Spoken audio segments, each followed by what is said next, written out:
This song, the title of the song is Beautiful Girl. Nung unang beses kong napakinggan yung kanta na yon, para akong nag-blast, blast from the past ba yun? Then, nag-throwback ako. Throwback Thursday. Okay? Nung pinapakinggan ko yung kanta na yon, kasi alam ko hindi kayo maniniwala.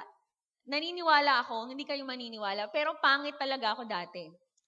Hindi kayo naniniwala, no? I know. Naintindihan ko kayo. Mahirap talagang paniwalaan eh. Na-joke lang. Lord, patawarin niyo po ako. Joke lang. Pero, totoo. That was how I feel. No? How I felt before. And I'll show you right now kung bakit ko nasabi yon. Kaya lang, ayaw pa niyang gumana. So, going back, habang gumagana na siya, at hindi pa siya gumagana kasi hindi ko pala nabuksan. My fault. Okay, ito na talaga gagana na siya. That's me somewhere there when I was in grade 6. Hindi niyo ako makita. Eto ako. Ayan o. Ayan, nakita niyo na? Cute ba yan? Ang pangit nga eh. When I was in grade 6 or when I was growing up, I have always felt na parang pangit ako. Kasi pag tinignan niyo yung mga kasama ko, yung isa dyan, singket, yung isa puti, ganyan. So parang, feeling ko talaga, nung time na yon, when I was growing up, I was, wala lang, simple lang, parang gano'n. Hindi ka naman yung tipong parang laging tinitignan. So parang naiingit ako ng time na yun kasi, syempre, yung mga classmates ko, parang sila yung maraming nagkakakrush sa kanila, sila yung, parang, kasi syempre maganda. Meron pang akong notion noon, na kapag ka maputi ka, maraming magkakagusto sa'yo. Pero pag hindi ka maputi, no chance ka na talaga. Ang mga nakakrushan lang ng mga poging lalaki ay yung mga mapuputi, mga mistisa, yung mga maagang nagdalaga, yung may korte na agad yung katawan, grade 6 pa lang. Eh ako parang pat-pat lang talaga ako yung grade 6 na yan. So, wala. Parang I really felt na ako yung kinakantahan ni Babe, ni Rizel kanina when she was singing. Kasi yun yung feeling ko. Parang there are other people in the room na sila yung beautiful girl. Tapos pag nandyan na sila, hindi na ako papansinin. Kasi parang, hindi nga ako yun. So, ang ugly duckling nga ako nun, kahit Swanee yung pangalan ko. Parang, okay, ugly duckling. Para mas maniwala kayo, syempre dinamay ko si Faye. Alang nga namang ako lang. Alang nga namang ako lang yung makita nyo yung mga throwback naming photos. Marami pa yan, guys. Sobrang tawang-tawa nga ako nung nagpe-prepare ako for the message. Kasi ang dami ko nakikitang pictures ng mga kadiri kong itsura.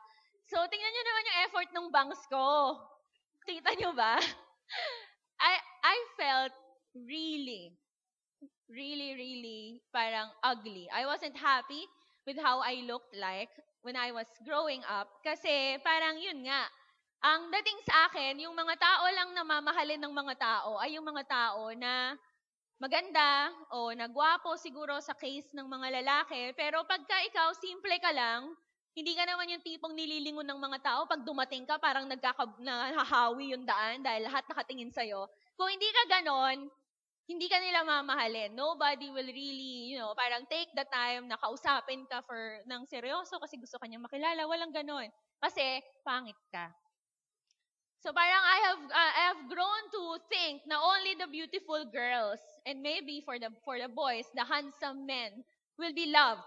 But those who are not, like me, nung time na when I was growing up, grade 6 high school ako, wala kang chance to experience yung talagang may magmamahal sa'yo. Nung time na yun, I was rejected at class.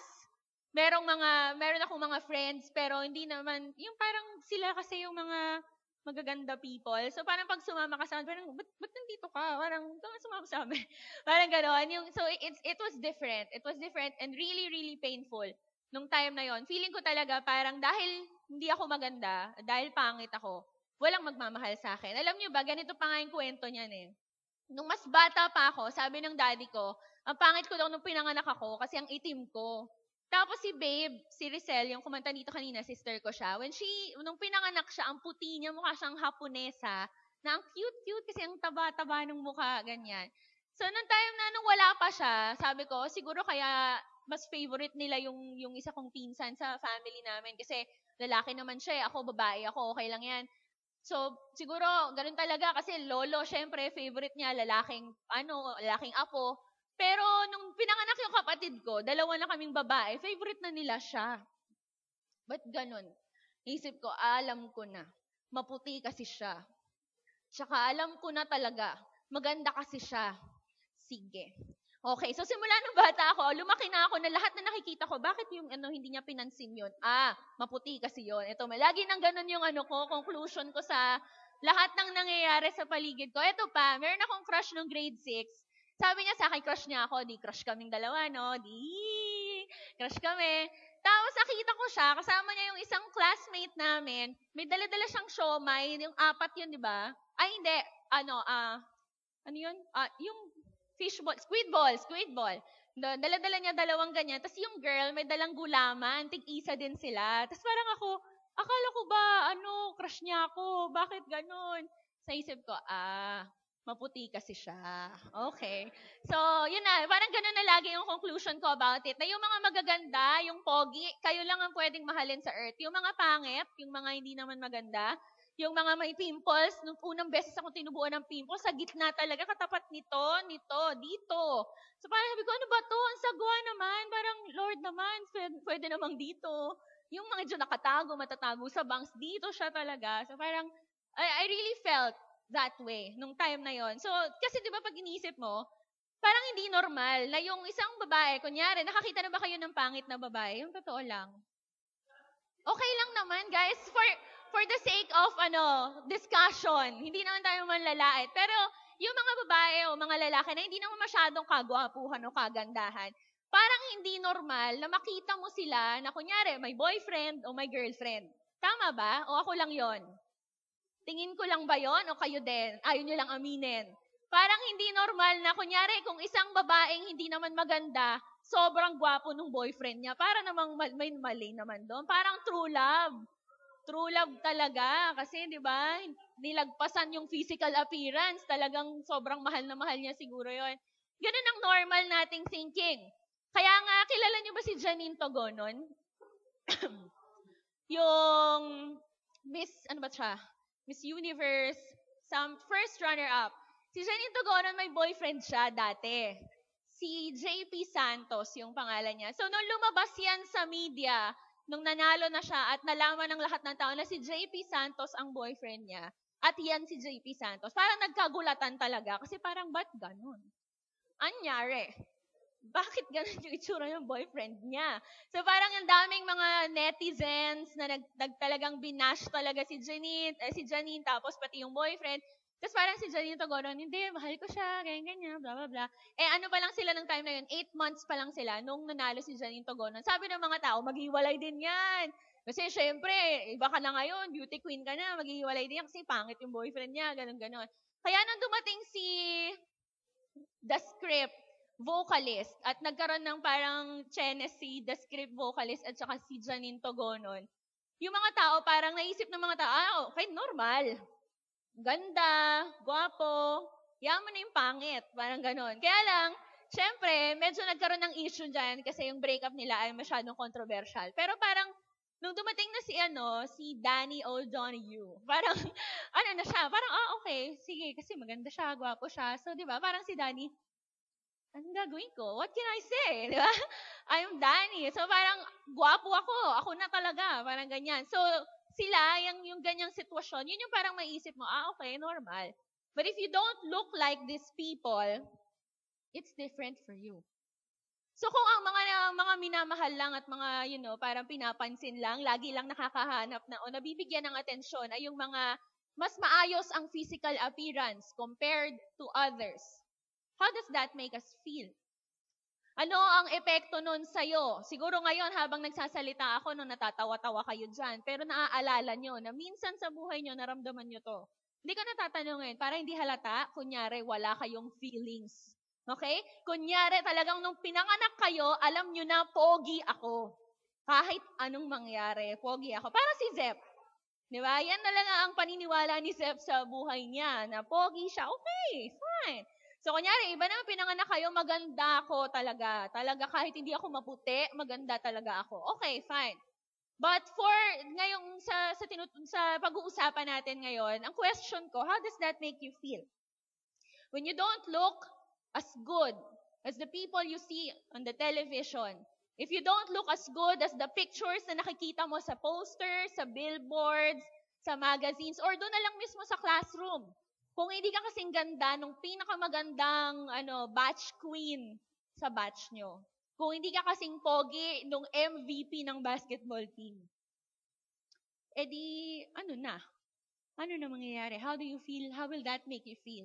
I remember when I was, when I was pangit and growing up. When I was pangit, feel na ang ganda ngayon, That's joke lang. When I was growing up, I think second year high school ako noon, meron akong friend sa neighborhood namin. Siya yung lagi kong kalaro. Kasi kami lang yung dalawang babae na magka-batch. Magka-edad kami. Tapos yung mga sumunod na girls, mga mas bata, kagaya sila Rizel at saka yung mga iba naming kalaro. Tapos may mga lalaki din, nakabatch din namin. So kapag kunyari magkasama kami, lagi siyang nilalapitan ng mga coordinator ng Sagala. Alam niyo yung Sagala? Ano yun sa English? Sagala, basta yung Sagala pag May. Flores de Mayo, hindi pala English yun. Okay, so lagi siyang nilalapitan sa Flores de Mayo. Laging sinasabi sa kanya, uy, sali ka naman, kasi ikaw talaga yung bagay sa'yo maging Reyna Elena, ganyan. Tapos pagka, kunyari, magkasama kami, dumating nakikipag-usap ng Reyna Elena. Pag kinausap siyang Reyna Elena, parang nag-disappear na ako. Parang, magkasama po kami. Parang hindi na ako ito. Ayan, ang ganda-ganda mo. Sali ko sa Reyna Elena. Ako nandito, parang okay. So, parang where do I fit in? Parang kung iniisip ko nga mabuti anong inaaral ko to, parang sobra parang kawawa naman ako nung bata ako. Parang kami ko, yaka. So, siya na talaga. Siya na maganda, ganyan. Tapos ito pa, one time, nagkasabay kami sa jeep. Ito na lang yun, siguro mga months after. Talaga nung nakita ko siya, naramdaman ko na naman na parang, shucks, bakit ang ganda pa rin niya? But maliit lang siya pero ang ganda niya talaga. Tapos hindi ko talaga, parang hanggang ngayon, or naiisip ko, parang, ba't ganun? Why did I feel that way when I was growing up? Tapos ganun din nga, sa class, yun nga, yung mga tao na sila na lang yung laging maganda. Nangarap din akong maging batch queen, pero hindi nangyari yun sa akin because yun na nga. Yun na nga ang kwento. So, kunyari, kung ikaw naman ay isang lalaki, So, yan ang feeling ko, wala bang, ako naman, ayaw niyo ba akong kuning Flores de Mayo, Reyna Elena? So, walang kumuha sa akin ganon. Dahil, yun na nga. So, or if you're a guy, tapos ayaw sa'yo nung gusto mo. Kasi, gusto niya yung tall, dark, and handsome. Ikaw yung ang bait niya. Alam mo, mabait ka talaga. Sobrang bait mo. Pero gusto ko talaga si tall, dark, and handsome. So, ikaw, you're the guy who's always too nice. So, parang how will that make you feel? Ano ang magiging dating nun sa'yo na laging hindi ikaw? Una, dahil yun nga, sa itsura mo. Lagi natin naririnig, sinasabi ng mga tao, wala namang kinalaman yung itsura. Hindi naman, kailangan talaga yung puso, dapat mabait, responsable, ganyan-ganyan, gentleman, chenes, dapat matalino, ganyan-ganyan. Pero when you look around you, anong totoo? Wala ba talagang effect? Yung physical appearance. Ikaw, pag nagka-crush ka, pangit na hindi mabait, pangit na mabait, o yung gwapong hindi mabait? Sige nga. What's the truth? Ang totoo, may epekto. Sinasabi lang natin yon. You always hear it sa mga tao sa paligid mo na, effect yan. Walang kinalaman sa itsura mo. But the truth is, meron. And you can feel it.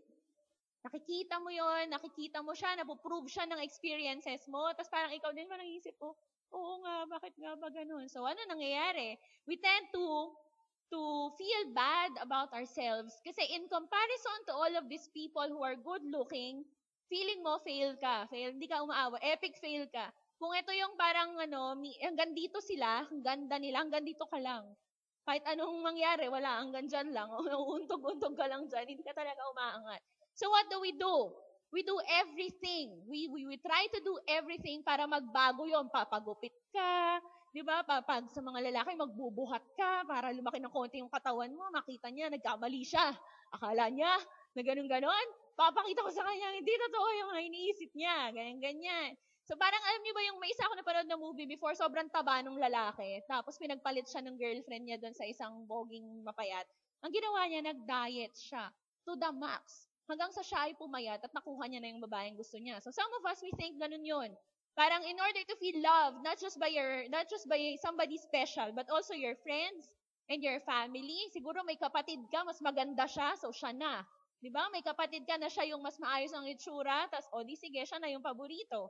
So we always feel like that. So ang ginagawa natin, gumagawa tayo ng sarili nating paraan para mapunan natin yung feeling natin na hindi tayo okay.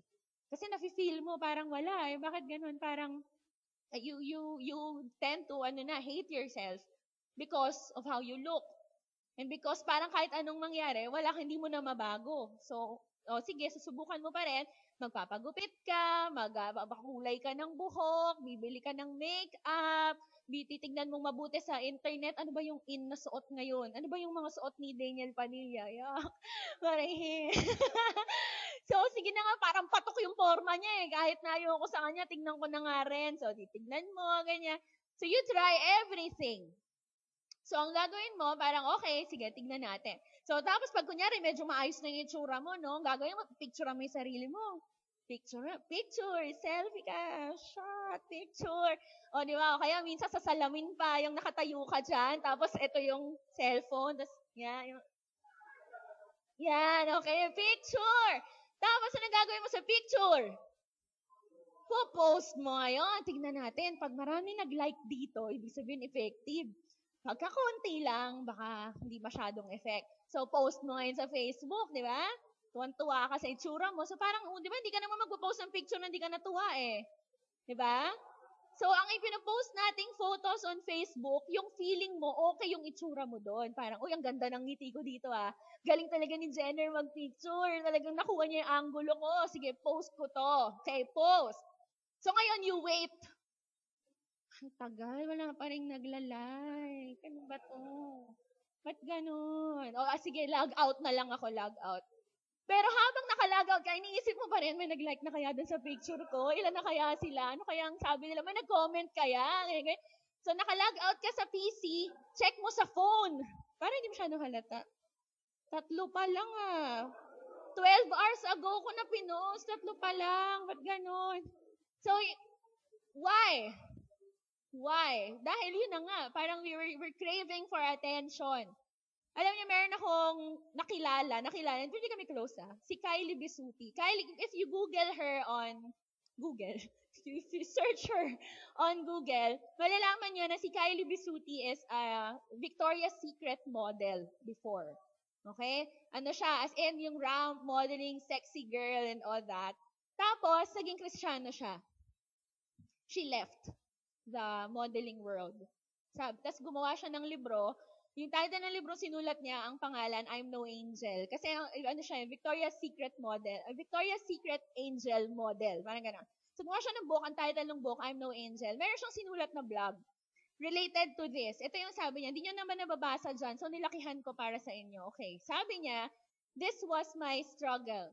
I used to use Facebook to get attention, to find value, and to feel liked. It all started by me posting self-pics of myself, whether they were mirror shots of my entire body or headshots of me where I was holding my phone up to take the picture. As people began liking my pictures, I began craving more likes. Soon, all I cared about was taking pictures of myself to post on Facebook and get more likes and comments from people telling me I looked pretty. I began craving the attention. So, ang ginawa niya, dinidelete niya yung Facebook niya. Hindi ako nandito para sabihin sa inyong i-delete niyo yung Facebook niyo. Okay? What I'm saying is, sometimes, because sobrang gusto natin gawa ng paraan yung itsura natin, and we are craving for so much attention and so much love, ang ginagawa natin, binabago natin yung itsura natin, ganyan, thinking na yun yung makakapag-fill in ng space in your heart na parang feeling mo walang nagmamahal sa'yo. So, parang ganun yung nangyayari. So, okay, pag may nag-like ng picture mo, di, ang saya, di ba? Wow, 2 million likes, 3 hours lang. Ang dami, grabe, sikat ka na. Feeling mo, ganda mo, pogi mo na, ganyan. Maganda yung shot, magaling yung photographer, parang maganda yung angulo na nakataas ng konti yung paa mong ganyan. So, whatever. So, okay, may 2 million likes ka na. Anong nabago? So, okay, fine. So, umpisa, you feel parang, oh, wow, ganyan. But the truth is, these people who liked your photo, they don't love you. You're not sure about it. It's not an assurance na pag maayos na yung itsura mo, you will be loved in return. Or kung walang mag-like, zero talaga, you feel worse than when you started. Na you try, imagine mo, nagpakulay ka ng buhok mo, binago mo itsura mo, ganyan, pinost mo, tapos wala. Diba? Parang effort na effort ka na talaga, but still, wala, ganun pa rin. You just feel worse. Mas sumama lang yung tingin mo sa sarili mo. Bakit? Kasi hindi naman ito yung solusyon. If like me, you grew up na meron kang insecurity issues sa itsura mo, the solution is not to fix yourself. The solution is not to do anything sa itsura mo ngayon. Hindi yun ang, parang susunod na lang yun eh, but that's not the real problem. Ano ba ang totoo nating problema? Why are we insecure? Bakit yung itsura natin, yun ang pinoproblema natin? Bakit ay ang pinaka-iniisip mo, pinagkukuhanan mo ng iyong value or security is how you look? Bakit ka nagkakaproblema doon? Why do you feel, bakit nagagalit ka doon sa mga mas maganda sa'yo? Imbis na friends kayo, dahil siya yung crush ng crush mo, dahil maganda siya, galit ka na sa kanya. O kaya, ang hinihintay mo, kanina tinatanong ko si Kuya Paul, pag mga lalaki ba, kapag kunyari, may insecurity issues ka, ano yung ginagawa mo? Sabi niya, natutuwa daw ang mga lalaki kapag nagkakamali yung lalaking kinai-insecurean nila. Kunyari, ikaw, hindi ka pogi. Pogi siya, hindi siya marunong sumayaw. Ikaw magaling ka sumayaw, di ba? Ano.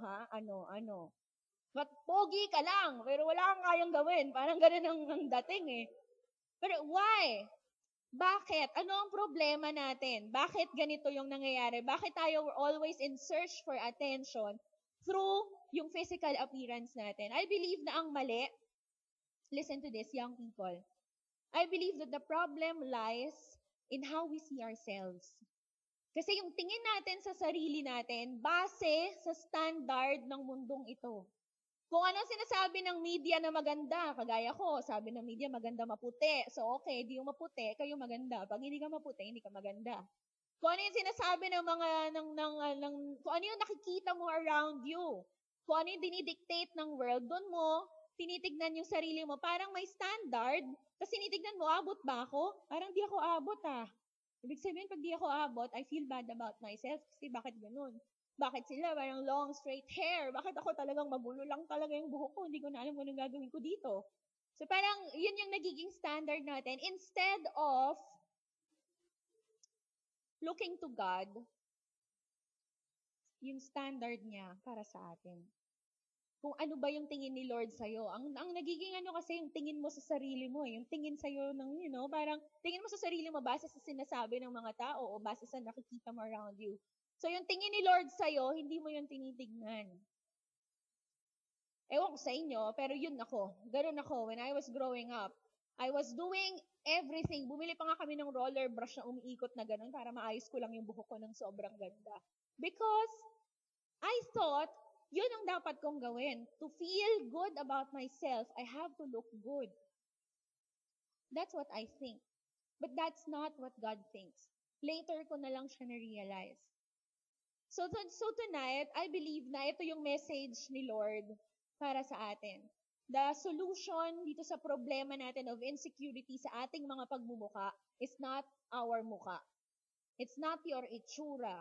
Walang kinalaman sa physical appearance mo yung solusyon sa problema ng physical appearance mo. The solution is you have to see yourself as God sees you. You have to see yourself as God sees you. Now, when God looks at you, ano ba nakikita niya? Nakikita niya ba yung pimples mo? Nakikita niya ba na ang payat-payat mo? Nakikita niya ba na ang laki ng hita mo? Nakikita ba ni Lord na ba't ganyan yung buhok mo ang gulo? Kita ba ni Lord yung ilong mo pango? Kita ba ni Lord yung kulay mo? When God looks at you, what does He see? Yun ang dapat na maging tingin mo rin sa sarili mo. Hindi yung mga sinasabi ng mga tao about how you look o yung feeling mo sa itsura mo. But how God sees you. You should see yourself as God sees you. Now, the question is, ano nga bang nakikita ni Lord pag tinitignan ka niya? Ano ba talaga yung identity mo sa Kanya in relation and in application to your physical appearance? Merong tatlong bagay akong i-share sa inyo ngayon. Yung identity natin in Christ, it's written here in this book. This is called the Bible. Okay? Everything you have to know about who you are in Christ is written here. I will tell you only 3 things. Okay? All the rest, magbasa kayo nito para malaman nyo. Pero yung tatlong bagay that I believe will be helpful para ma-combat natin yung mga physical insecurities natin, yun ang pag-uusapan natin ngayong gabi. Itong tatlong bagay na to, ito yung mga nakatulong sa akin. Kung paano ako ni Lord pinick up from that person na feeling talaga parang wala nang magmamahal sa kanya dahil pangit siya, to the person that I am right now. And let us start. May tatlong bagay to. When God looks at you, He sees someone He has created in His image. Pag nakatingin si Lord sa'yo, ang nakikita niya is somebody created in His image. Sabi sa Genesis 1 verse 27, so God created man in His own image. Pag doon pa lang, tapos na yung sentence. Pero parang hindi sapat. Ulitin natin. In the image of God, He created him. Hindi pa tapos. Isa pang ulit. Medyo only. Male and female, He created them. You, ikaw, kayo, nakaupo dyan ngayon sa mga upuan na nasa harapan ko, you were created in the image of the God who created everything. Na nakikita mo ngayon sa mundong to, pati yung hindi mo nakikita. You were created in His image. Now, how can you ever think na you don't look good if you are created in the image of God? So, pangit si Lord kasi pangit ka.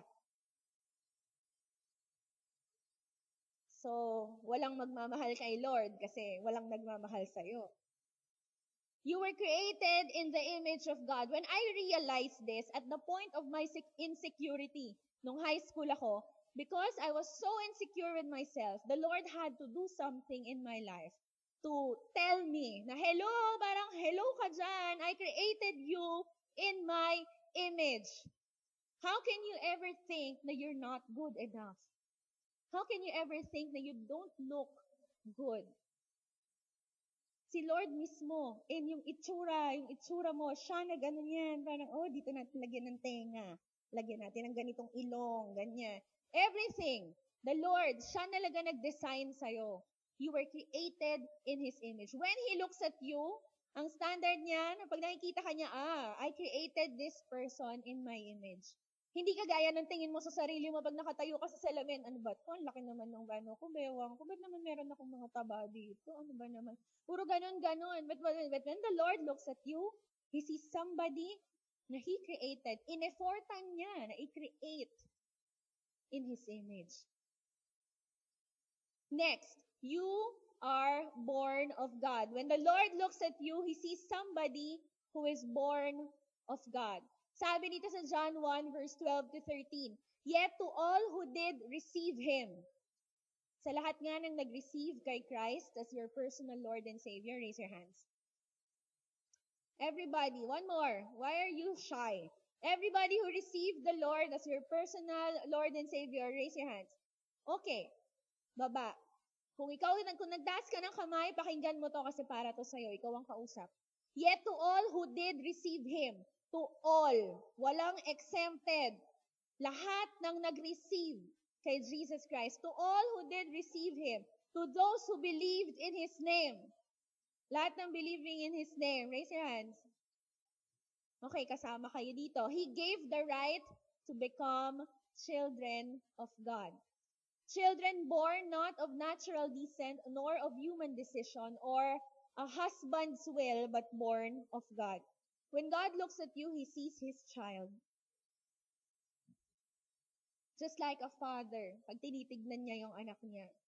So yung feeling na walang magmamahal sa'yo dahil sa itsura mo, O parang, may nagmamahal naman sa'yo, pero yung gusto mong magmahal sa'yo, hindi ka niya mahal, o hindi ka nila mahal. Somebody is willing to love you for the rest of your life, at matagal na niyang ginagawa, hindi mo lang siguro nakikita, because you're not looking. God wants you to see yourself as His child, because you are born of God, and God loves you so much. Lagi na nating naririnig yan di ba? Jesus loves you, God loves you, but do you really understand what that means?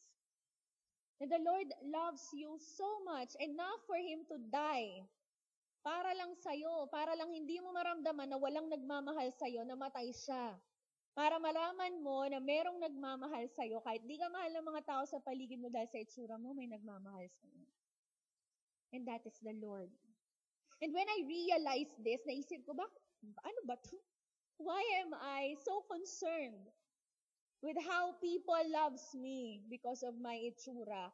When somebody, and hindi itong somebody na to is parang yung kung sino yung opinion niya mas magmamatter because He is God, He loves me. Sobra. And He loves you also. Sobra din. Kaya lang, kung hindi yon ang titignan nyo, kung hindi yon ang titignan natin, kung ang titignan pa rin natin is yung standard ng mundo, ganyan, you will really feel bad. But if you're a child of God, and you know this, na kahit na ano pang itsura mo, somebody loves you so much, wala nang kulang. Wala nang kulang. Sabi dito sa 1 John 3 verse 1, see what great love the Father has lavished on us, that we should be called children of God. And that is what we are. You are a child of God regardless of how you look. And because you are His child, He loves you regardless of how you look. Walang kinalaman yon sa kung ano-ano pang mga tingin mo sa sarili mo about your itsura. He loves you because you are His child. Amen? Do you understand? And do you appreciate the love na meron si Lord para sa inyo? Amen. Last, when God looks at you, He sees somebody who is complete in Christ. You are complete. Ibig sabihin, wala nang kulang sa'yo. Sabi dito sa Colossians 2 verse 9 to 10, for in Christ, all the fullness of the deity lives in bodily form, and in Christ you have been brought to fullness. He is the head over every power and authority. Another version, sabi sa NLT, for in Christ lives all the fullness of God in human body. So you are also complete through your union with Christ, who is the head over every ruler and authority. If you are in Christ, you are complete. Yung mga feeling mo na kulang sa'yo dahil hindi ka ganto, hindi ka kasing ganda niya, hindi kasing payat nito, buti pa siya ganito, buti pa siya ganito, bakit ako ganito lang, bakit ako ganyan, lahat ng mga nararamdaman mong ganon, yung mga thoughts mo na ganon, it's all lies. Because the Bible says that you are complete in Christ. Even si Nick Wojcik, walang ganto, walang paa. He is complete in Christ. Nakapangasawa siya ng babaeng maganda. Regardless of how he looks. Walang kinalaman. Yung itsura mo, hindi yan proportional sa kung ano yung love ni Lord sa'yo o yung completeness mo in Christ. You are already complete if you are in a relationship with God. Kahit na ano pang sabihin sa'yo ng TV, ano pang sabihin sa'yo ng mga billboard na nakikita mo, ano pang iparamdam sa'yo ng mga kaklase mo, kung inaasar ka man nila na pangit ka o na mataba ka o ano pang itawag sa'yong pangalan sa eskwelahan, walang kinalaman yun doon. Because you are already complete in Jesus Christ. So ano ulit yung una? You are created in His image. Number 2, you are born of God. You are a child of God. Number 3, you are complete in Christ. Nung nalaman ko to, when I was in high school, At that time kasi, dahil nga feel ko na parang, okay, walang nagmamahal sa akin, ganyan.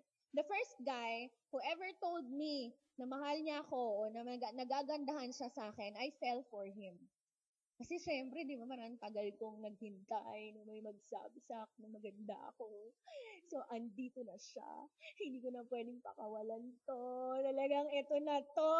Okay. So, fine. Okay, nagkaroon kami ng parang MU kind of relationship with this guy because I felt at that time, ito na. Finally, somebody will love me. Ito na. Kahit na, merong nakaka-appreciate ng itsura ko kahit di ako maputi. Kahit di ako sexy. Ito na talaga. Parang, yes, thank you, Lord. Okay? So, because of that, I found love in this, dito sa lalaking to. I fell for him. To the point na I wasn't attending church anymore or I was attending church. Ano ako nito, third year high school.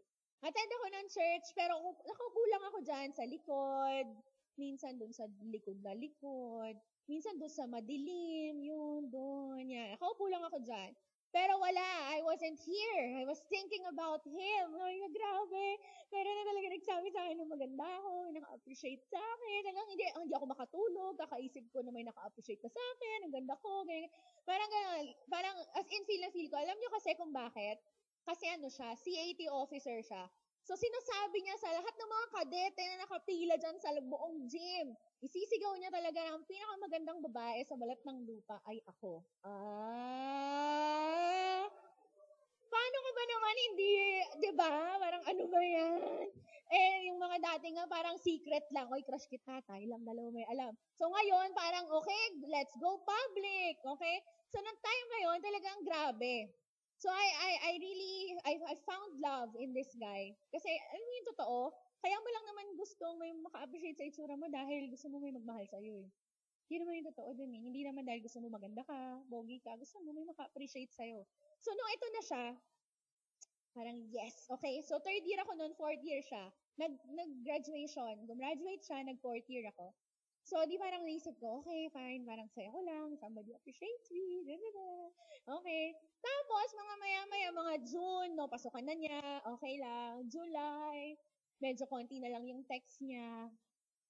August, medyo pa isa-isa na lang, ganyan.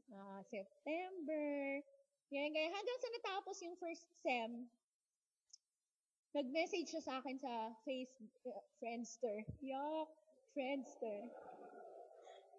Nag-message siya sa akin sa Friendster. And he told me na he will focus muna sa pag-aaral niya. Kaya, hindi na muna niya ako matetext at matatawagan at madadalaw sa school because of that. So, you can just imagine how much it broke my heart. Parang feeling ko, I thought na I already found somebody who will appreciate me for what I look like, for who I am, ganyan. Pero wala pa rin pala, hindi pa rin. That was the time that Jesus came to the rescue. He reminded me of all of these truths na sinishare ko sa inyo ngayon. Actually, lahat to, galing to lahat dun sa personal kong experience. Kaya nga, I was really very excited to preach about this topic kasi sabi ko kay Lord, yung topic na, yung kung paano mo ginamit yan to change me, I know that you can also use it to change other people, to transform other people's lives, especially those who think they don't look good enough because of everything na nakakita nila sa itsura nila sa salamin. So I was reminded, laking church ako pero naririnig ko na to, pero hindi ko sila alam at that time. Pero nung moment na yon, the Lord reminded me, hey, I created you in my image. You are my child. You are already complete in me. Ano pa ang kailangan mo? Why do you even need that man? Iiwan ka lang yan. Because he cannot really love you the way you want to be loved. Only I can love you that way. So, that changed my life. It turned everything around. Nung time na yun, nung na-realize ko tong mga bagay na to, and when I started seeing myself as God sees me, everything changed. Hindi ako gumanda, okay? Hindi yun parang, okay, Lord, I will see myself as you see me. Pag mulat ko ng mata ko, ang ganda ko na. Hindi ganun.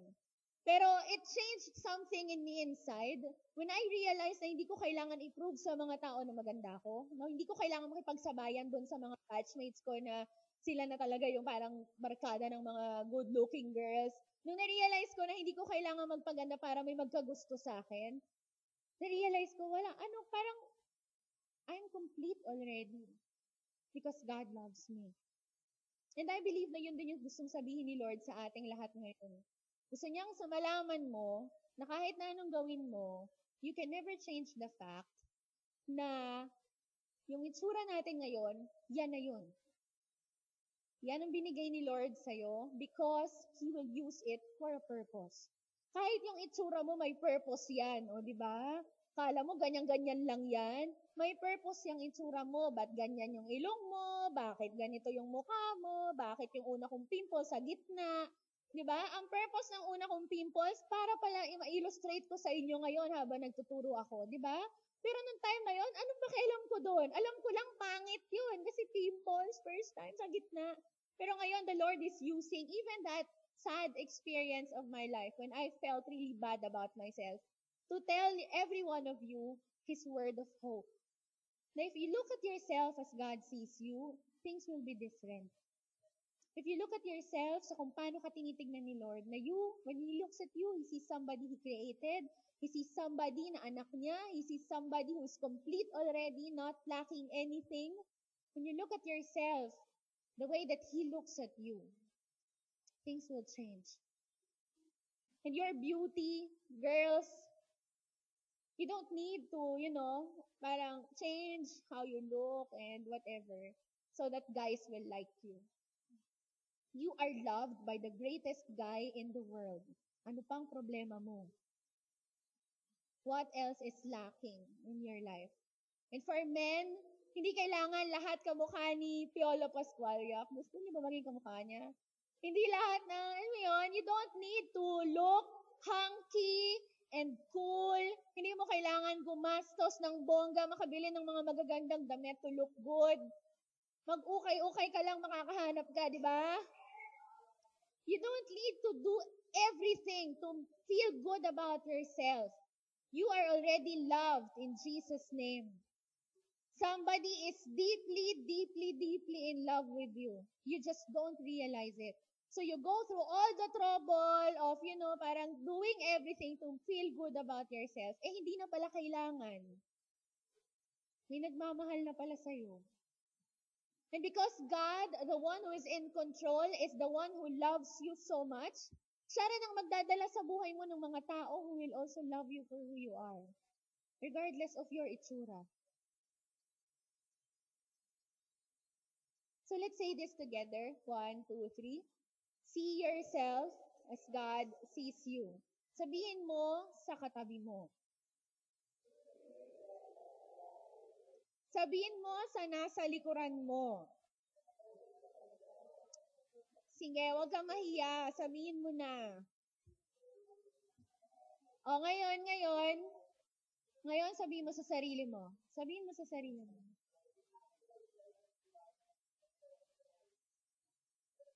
Your identity, listen up, your identity in Christ should not be robbed by your physical appearance.